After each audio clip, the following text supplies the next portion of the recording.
Welcome to the Journey of Self. This is your coach Mehnaz Amjad.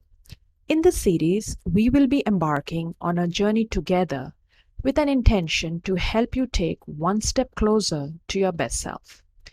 This series is designed to help you overcome obstacles that are holding you back from living your best life. Let's get started. Our today's title is Question Your Thoughts. Are you one of those people who worry a lot? Are you one of those people who, when get caught up in conflicts, sulk a lot after a disagreement? Do you feel, I am too lonely? Nobody seems to understand me. Poor me. Everybody wrongs me. This session is for those who are constantly caught up in their inner chatter. Through this session, I will help you with a technique. This technique will assist you if you have disagreements on a regular basis with your colleagues, if you constantly stay worried, if you feel reactive even on the smallest of confrontation, if you find your boss to be very rude to you, if you find yourself in conflict with people you don't share similar values, do you feel deeply hurt after an argument with a partner or a loved one? In short, any kind of conflict which ends up making you feel like a victim, caught up in a vicious circle of self-pity, you could apply this technique. This technique is not just very simple, but it's very powerful. And there are just two steps to it at a very basic level. Step 1. Anytime post-conflict, argument, debate, whatever the disagreement or the conflict cause has been, the first step you need to do is to pour your heart on the paper, meaning write your thoughts, whatever you're feeling. Be completely uncensored. It's just for your eyes. So you could be judgmental, you could be petty, you simply go on writing all the thoughts you had after a conflict or a very negative experience. Just pour your heart on the paper. Step 2. Once you've written all that you have been through, categorize. By this I mean, go through whatever you have written and then either draw two columns, or you could just do it whatever you have written over there itself.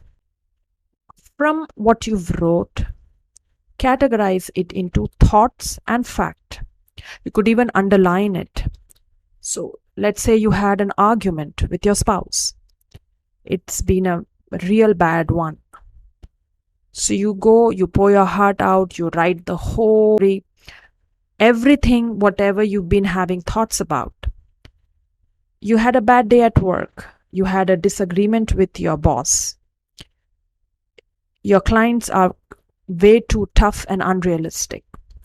Whatever be the scenario, just simply write down your experience.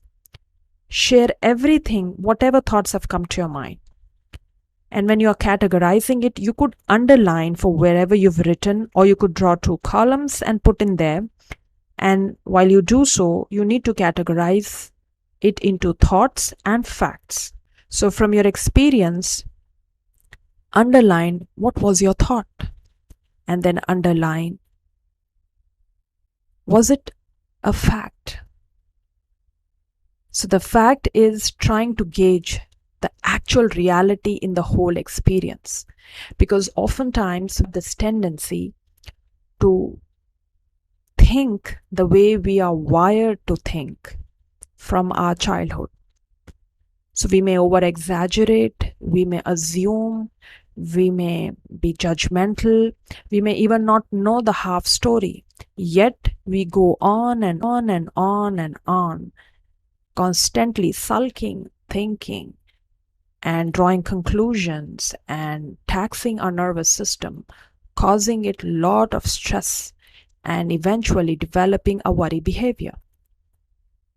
So when you write your thoughts on paper and when you categorize them into thoughts versus facts, you will find from the entire experience, and this is a fact, 95%, make a note of this, this is a fact, 95% of everything that I've written after a conflict or a negative experience, most of it is actually a cluster of all our thoughts. Very rarely you may find one or two facts, real facts, in the whole episode or the entire experience. And why we are categorizing it here, friends, is to help you question your thoughts. You may not necessarily need always specific questions or journal prompts to question your thoughts. A simple thing like this, where you put the whole scenario and then you categorize and figure out, was it a thought, just my thinking, or does it have some real facts in it or some reality to it? And you will find, as I mentioned earlier, 95% will always be thoughts. There are very, very rare instances where you may find many facts and little of our thoughts.